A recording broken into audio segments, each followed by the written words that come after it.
You're listening to the Weekend Sport Podcast with Jason Pine from News Talk ZB. Football Fever with News Talk ZB's voice of football, Jason Pine and Bonnie Jansen. Welcome into Football Fever. It's your weekly fix, your weekly podcast on all things New Zealand football, including the Wellington Phoenix men and women and Kiwi players overseas and anything else we can uncover. I'm Jason Pine. Bonnie Jansen's here as well. How you feeling, Bonnie? Been a bit under the weather over the weekend? Yeah, no, just chilling at home, working from home today, you know.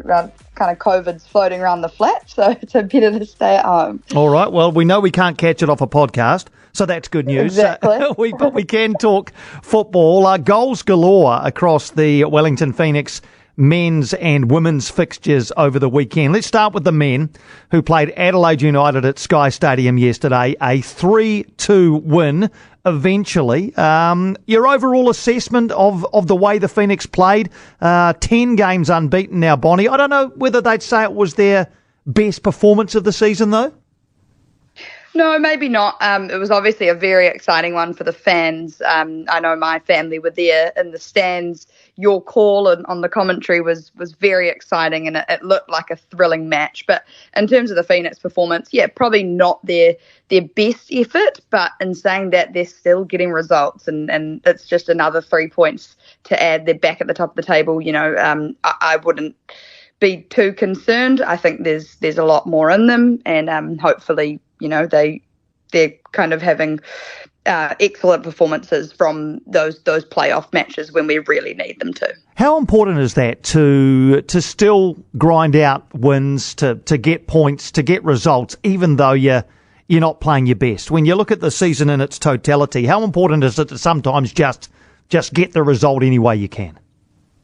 Yeah, well, that's what makes a champion team, right? And you know, you may not be having your best game. It might be whether that's individual efforts or as a collective, or, you know, maybe that's the staffing team for that matter. But as long as you are getting those results, that's what makes a champion team. And we've seen the Phoenix do that throughout the season and get points when they need and get goals when they need. So yeah, it's so important, and it just shows that they've got it in them to go all the way. If we break the game down into two, I think, fairly distinct segments. One was, I guess, the first 60 to almost 70 minutes, which was pretty average, really, from the Phoenix. They're a bit sloppy in possession.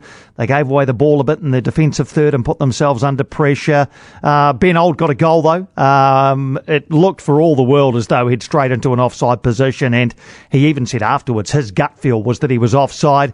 VAR, Casey Rybelt, had a good long look at it and decided that he was just onside. So 1-0 it was. Bojidar Kraev missed a pretty simple chance to make it 2-0 before Adelaide had a couple of chances just before half-time. Then equalised from the penalty spot after an hour. Luka Jovanovic beating Alex Paulson, which not every penalty taker has done this season. And then we saw the very rare sight of a quadruple change for Wellington Phoenix, with 4 players substituted at the same time, a real refresh, and it seemed to really make a difference, Bon. Yeah, no, definitely some excellent players on the bench, and obviously we saw Zavada pull out right before kickoff, but even still, that those substitutes it was a good lineup, and I'm excited that kind of everyone's starting to come back and be fit again. And yeah, as you say, definitely changed the momentum of the game, and it's exactly what we needed. So really great that Chiefy has those options, you know, in the starting lineup or bringing them off the bench. And again, it's just another thing that kind of can add to what's making this team such a good team this season, and really makes you think, oh, with that they can go all the way. You ask for impact from your substitutes. He could hardly have dreamed of what happened when he put them on. In the first passage of play after those 4 arrived, Finn Conchie broke up play in midfield. He was one of the subs. Gave it to another one of the subs, Oscar Van Haddam, who fed a third one, Costa Barbarouses. He streaked off down the right, got a ball to the far post. Ben Old squared it back in, or actually had a shot, really, and it bobbled around, and then Oscar Van Haddam popped up and scored his first A-League men's goal. So if you want instant impact, you certainly got it. And Sam Sutton was the other one, and I thought he gave a good account of himself returning from injury as well. Ben Old, a banger, 8 minutes later to make it 3-1. Adelaide came back and scored a second right at the end through Hiroshi Ibusuki, but just a bit too little, too late. The energy that those four, Costa, Oscar Van Haddam, Conchi and Sutton added off the bench was, as you say, Bonnie, I just think it's so encouraging that, you can look along the bench and have options like that. I mean, you might not always bring them on at the same time, and you might hope that your starting 11 can get the job done, more often than not. But it speaks to great depth, doesn't it? As you say, with Zavada not there either. No, exactly, and it's so competitive for spots now in that team, and that's thankful to the academy and that setup that they've had, and those players all season have been fighting for spots, and either one of them are really deserving to be in that starting 11. But the fact that they can come on and make an impact is just incredible.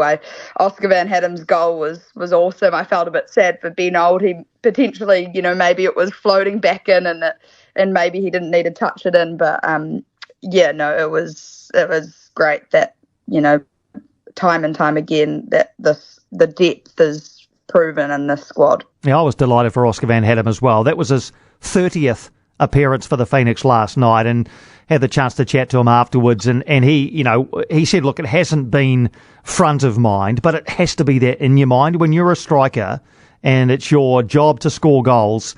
Getting to your 30th game without one has to just be sitting there. And it doesn't matter whether you score from a yard or from 30 yards. They all count for one. And he now has one, Oscar Van Haddam. And a few minutes later, he bashed one against the post. So obviously, it's given him confidence that he can score. He almost got two inside 10 minutes, not having had any for 29 games. But he's added impact, particularly recently. 10 games unbeaten now. The club record is 13, so they're closing in on that. 9 straight weeks in top spot, 40 points from 20 games, Wellington. The quickest they've ever got to 40 points is this season. In the last 3 seasons, they didn't get to 40 points at all. So it's just a continuation of this excellent season. 15 points clear now of 7th with just 7 games to go. I think we can stop worrying, Bon, can we, about not making the top 6? Yeah, I've stopped worrying, but I'm just still you roll off all those numbers and that we're still at the top of the table and those consecutive results that we've had, and I'm just still baffled. I don't know what it is, and I definitely have faith in this team to go all the way, but I think it's the fact that I've followed this team since right at the beginning, as have you, and it's a mix of just absolutely stoked and relieved, but I'm still a little bit confused how we've done it, but just immensely proud. It's so cool. Well, the battle is definitely on for the Premier's plate now, because the Central Coast Mariners are on a lovely little run themselves and actually held top spot ahead of the Phoenix winning that game yesterday. The Phoenix have moved back 3 points clear. The Mariners have 37. Phoenix have 40. Now, these two meet in around about a month in Gosford, which could be very pivotal towards the Premier's plate. Behind the Mariners, it's a 5-point gap back to MacArthur, and then a further point back to Melbourne Victory, who lost to Brisbane last night. Sydney FC are on a nice little run, 7 games unbeaten, including a big win over Western Sydney in the derby on Saturday night. Western Sydney, though, still occupy 6th spot. So it's now not whether the Phoenix make the 6. I think, mathematically they could fall out, but that ain't happening. It's how high up they can finish. Next couple of games, Bonnie. Melbourne City, Saturday night at Amy Park. Now, Melbourne City have a quality squad, but they are 5 points outside the top 6, which is almost unbelievable given the roster they have. So they'll be desperate. Then, Sydney FC in Auckland, the last time the Phoenix will play an away game in Auckland. As I say, Sydney FC up to 5th, 7 games unbeaten, and the return of Ufuk Talay to New Zealand. So Melbourne City and Sydney FC in the next 2 games. Another little pivotal segment of the season, do you think? Yeah, absolutely. And I think it's time now the Wellington Phoenix really need to turn it up a notch. They've been on fire, as we've just talked about, all season, and, proving time and time again that they can go all the way. But we need to see it in these next few matches across the ditch and back here. They need to be continuing putting in that shift and making these opposition scared of the potential playoff matches. So yeah, it's they've got to turn a notch and keep going. Absolutely. Then the international break after that, when the All Whites will play the W Cup in Abu Dhabi. They've got games against Egypt and then one off Croatia or Tunisia. Giancarlo Italiano said after the game yesterday that there are 5 Wellington Phoenix players, to his knowledge, in that squad and a couple more on standby. So I would say, my guess would be that the 5 are Alex Paulson, Finn Sermon, Ben Old, Costa Barbarouses and Tim Payne. And I would suggest that Alex Rufer and Lucas Kelly-Heald would be the 2 who are on standby. So no official word yet on when Darren Bazley will name his squad, but I'd say, close to maybe even all 7, but certainly 5 and maybe 6 or 7 will be headed to Abu Dhabi for the All Whites in the W Cup. The FFP with Piney and Bonnie. Let's go to the Wellington Phoenix women. The difficulty yesterday was both these games were, in part anyway, on at the same time. The women kicked off at 4, the men at 5, so I didn't have the opportunity really to get a really close eye on the women's game. Beaten 5-3 by Melbourne Victory, a 7th loss in their last 8 games. Again, the away day misery continues. 9 away losses in 10 games this season. You watched the game more closely than I did, Bonnie, so what was your overall assessment? Yeah, it wasn't bad, and you can look at the stats as well.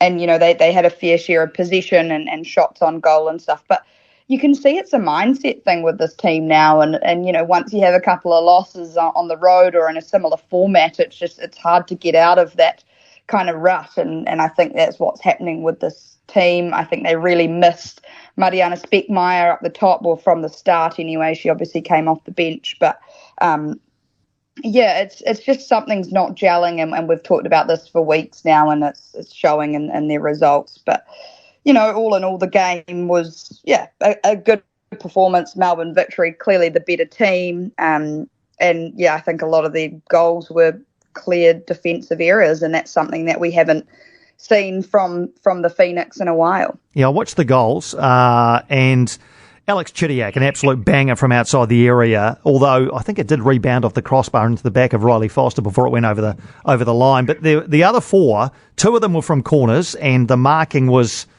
well, it left a little bit to be desired. And the other 2 came down the right-hand side that Melbourne Victory seemed to target. Was that the feeling you got, that they thought they were going to get quite a bit of change down there, right down the Wellington Phoenix's left? Yeah, well, there was Emily Gilnick, I think her name is, and she's a very experienced player for Melbourne Victory, and she was just running, rings around there, down there, and that first goal was just not good enough. It was terrible defending, with all due respect, and just players unmarked in the box, and it's clearly working for them from the set piece, because they did it again off 2 corners. So, clearly, Mac Barry usually holds that back line together, and I think she had a poor performance, which wasn't like her. Zoe McMeekin as well was just outplayed down that left-hand side. So, not a good game from a backline's perspective. 4-0 at half-time, so much better second half. If you look at the result, I guess, they won the second half 3-1, didn't they? An own goal from a corner to make it 4-1. Then Melbourne Victory got their 5th. But then late goals. Enjoyed seeing Mickey Robertson come on and score a goal. She's had limited opportunities so far this season, but she seemed pretty happy with what was a pretty nice goal. Yeah, it was a really good goal, and Mickey is actually a good friend of mine. I grew up with her at high school, so really stoked for her to find the back of the net. But it's hard, that one, when you score a good goal like that and all you want to do is celebrate, but at the same time you're chasing the game, and you just got to get the ball and go back to halfway and start again. So stoked for her to score, because the week before she had a really excellent game when the Ferns were obviously missing and things like that. But yeah, positive signs that those, same with Mariana Speckmeyer came off the bench and scored as well. But again, we need to be doing that from the start. And something's, again, I'm going to say it again, but something's not quite clicking. And I just hope this team can find it with the last few games of the season, because they have so much potential, as we saw in the first half of the season. Look at the lineup, and there was no Kate Taylor and no Annalie Longo, so I'm not exactly, I presume both injured. I know Annalie Longo is. I didn't pick up on what was wrong with Kate Taylor. She came back from Samoa with the Football Ferns and was named in the squad midweek, but obviously something's happened, and so she dropped out. Alyssa Wynnum got 90 minutes. How did you assess her performance? Yeah, she's looking really good. She was put up by the Wellington Phoenix for media last week, and she kind of was really vulnerable and expressed how she's struggled a lot this season. In her first 2 seasons with the Phoenix, she was a top player and she was the breakout player that everyone was talking about. However, this season it's been hard for her to kind of break into the squad and get minutes. And that's because of the likes of Macy Fraser, who's had an excellent season, and Annalie Longo and Kate Taylor as well. So it's been hard for her to get those opportunities. And I appreciated, listening to her and hearing, the extra work she's had to put in outside of trainings and trying to get that recognition. So for her to get 90 minutes yesterday was awesome. I think she is a really good player, and it is a tough position she's in because, as we say, there's a lot of talent in that midfield and forward line. But yeah, I thought she was great yesterday and definitely fighting and earning. You can see she's hungry to make her mark on that team this year. So Wellington 10th on the table, 5 points outside the top 6, only 5 games to go. Away at Perth this coming Friday night as it goes into Saturday morning, and then 3 of the last 4 are at home against Sydney FC and Adelaide United, away to Canberra and at home to Western Sydney. It is still possible. The maths would tell you that it's still possible, and you look at those opponents that Wellington have to face, and they're teams that they've done very well against, as I think we mentioned on the pod last week, earlier in the season. So at home, you'd suggest that they would have a better than even chance of picking up wins. It's going to come down to the wire, like we said the other week. It's probably going to be a point or two between the Phoenix making the 6 and missing out on the 6, which given the way they played in the first half of the season is perhaps a little bit disappointing, but in the context of the life of the football club, when you look back at the last 2 seasons, it's certainly an improvement, but it's funny, isn't it, that it would be disappointing if they missed the 6 now. Yeah, absolutely. I guess that's a really good point you make, Piney, that you look back on the last 2 seasons and they've really stepped it up. So, it would be disappointing, and I think it's absolutely possible that they can get in those playoffs. I just really hope they can do it. Football Fever with Jason Pine and Bonnie Jansen. Let's go to Kiwis playing overseas. A bunch of them. There's a lot of Kiwis playing in leagues, particularly in the Northern Hemisphere right now. What have you found in terms of female Football Ferns players and other female players playing around the world at the moment, Bon? Yeah, India Paige Riley, who, she's excellent for the Ferns during their OFC Olympic qualifiers. She scored for PSV, the first goal in a 3-0 win in the Dutch Eredivisie. Paige Satchell scored her first goal for London City Lionesses. Good to see her back. That was in a 2-1 win over Reading. Jackie Hand played 70 minutes for Lewes FC in a 2-1 win over Sheffield, and Katie Kitching played a full 90 minutes in Sunderland's 1-0 win over Southampton. Good to see Football Ferns players getting good minutes and scoring goals as well. For the men, similar story. Libby Kakachi almost all but got a first Serie A goal. It's a good finish, actually. I had a look at it online this morning. He's drilled it into the roof of the net, only for it to be chalked off by the assistant referee's flag. Empoli went on to lose, actually, 1-0 to Cagliari in their latest Serie A game. Alex Grieve getting good minutes on loan at Dundee United. Another 90 in a 1-1 draw with Partick Thistle. Kellen Elliott still waiting for his debut, though, for Motherwell. An unused sub over the weekend. Logan Rogerson playing in Armenia, as we know. A first start for his club, FC Noah. Clean sheet for Max Crocombe, and Burton's 0-0 draw with Cheltenham. and Matt Dibley-Diaz. Be very interested to see whether he turns up in the All Whites later on in the month, having been called up last time but getting injured during that camp. He's back and led Fulham's under-21s to a 7-1 win over Reading. And closer to home, just to finish today, Wellington Olympic have won the first piece of silverware in domestic football this year. They beat Christchurch United 3-0 in the New Zealand Football Charity Cup yesterday between the league winners from last year and the Chatham Cup holders from last year. The new season starts in the north on the 22nd of March and in the Central and Southern Leagues the following weekend. So it's all coming thick and fast. Another weekend in the books, Bonnie. Lots of goals to discuss. Both seasons for the Phoenix men and women kind of boiling their way towards a climax. Hope you start to feel a bit better.